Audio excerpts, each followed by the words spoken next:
India and France have had space cooperation for more than 60 years. From the first rocket to every rocket which India has flown has had a French signature, including the one which went for launch of Chandrayaan 3. I have with me astronaut Thomas Pesquet. He's a Frenchman but flew on the European Space Agency and has more than a year of experience of being in space. Thomas, what was your first reaction when India became the fourth country to soft land on the moon and the first country to soft land nearer the south pole of the moon where there is all the gold rush? I was very impressed. I think it's a huge achievement. It's very, very difficult. Very few countries have been able to go to Mars, around Mars, like India has done, soft land on the moon. It's very, very difficult. So I was very impressed. I applauded. I think the world has noticed, the world knows. I mean, we've been knowing, as you said, for a long time, there's been cooperation with France, but maybe not everybody was aware. Now everybody is aware. And I think India is on a path, on a global journey that will transform the society and hopefully change the world, maybe. Now, what next? India and France are planning a constellation of satellites. We are planning from just single to many other things. What next for India and France in space? I think the first thing is, as always, you have to take care of the problems of the present, and that's climate change, that's Earth's observation, that's helping the Earth. And I think India and France have a very strong partnership in Earth's observation, Earth monitoring, the Space Climate Observatory, so they work hand in hand. But as you're protecting the Earth in the present, you have to enable the future, right? And that's what space exploration is doing. That's what human spaceflight or probes are doing. And I know that in Gaganyaan, the two countries are working hand in hand. I know that in other domains, they're working hand in hand, so hopefully more and more cooperation, including in the domain of human spaceflight. You're one of those few people who have seen the whole Earth from space. Does the Earth look like a spaceship to you, and does it look fragile the way we don't feel it here?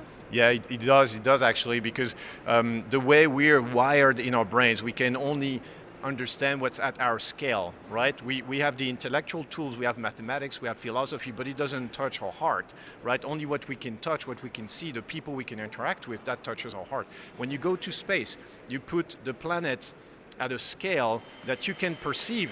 Now suddenly you see climate change and global warming and pollution with your own eyes. It's not something theoretical, it's not something intellectual that happens in a long time in the future. It's happening now and you can perceive it, and that changes everything. And then you see that the Earth is like a spaceship, limited amount of resources, a crew that didn't, necessarily choose to fly together, but we're flying together in the emptiness of space, and there's nothing around us.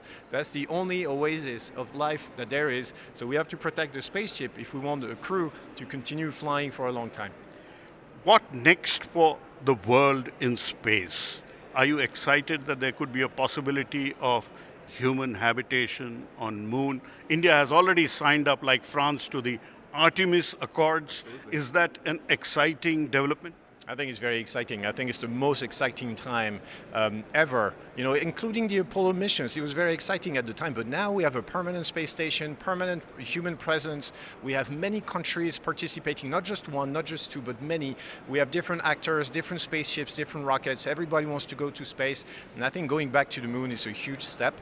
It will bring benefits to society like the Apollo missions did back in the day, and it will hopefully inspire younger people, to dream. If you want to change the world, you have to first have a dream. So, in order to have a dream, you need to be inspired, and I think that's what we're on the verge of seeing with the return to the moon. And then further away, I mean, the moon is not the end; it's just a step on the exploration. Low Earth orbit, then the moon, then Mars, and who knows, in a few years, in a few dozens of years, maybe even further in the cosmos. India and France can do that together? I think India and France have all the tools. They have a strong industry. They have good leadership, and with their space agencies and the management of their country, they have the history. They have the friendship. They have the culture. I think there's all the tools, and I hope to see that clicking even more in the future and propelling our countries to new heights. What did Prime Minister Modi tell you when he met you?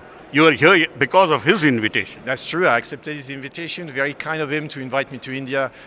He told me, we talked about the role of space. And there's very short-term benefits. It's navigation, it's weather, it's imagery. Then there's medium-term benefits. It's the research, it's the Earth monitoring, and then there's long-term benefits. And long-term benefits is the inspiration, is the exploration, is the long-term science, very abstract but very important. Look into the cosmos, where we come from, where we're going. So we talked about this, and he recognizes the importance also for the young generation. He asked me to come and talk to the young Indian generation, people who are students, young professionals, because those people will actually enable the next step, the next giant leap of India into space. So he asked me to come here and help, and that's what I'm doing today. I hope you'll be here for more than a year. Hopefully, a year in space, a year in India, why not? Lovely. So that was astronaut Thomas Pesquet telling us the excitement of India and France looking at a future in space. With camera person Ashok Mahale in New Delhi, Pallav Bagla for NDTV.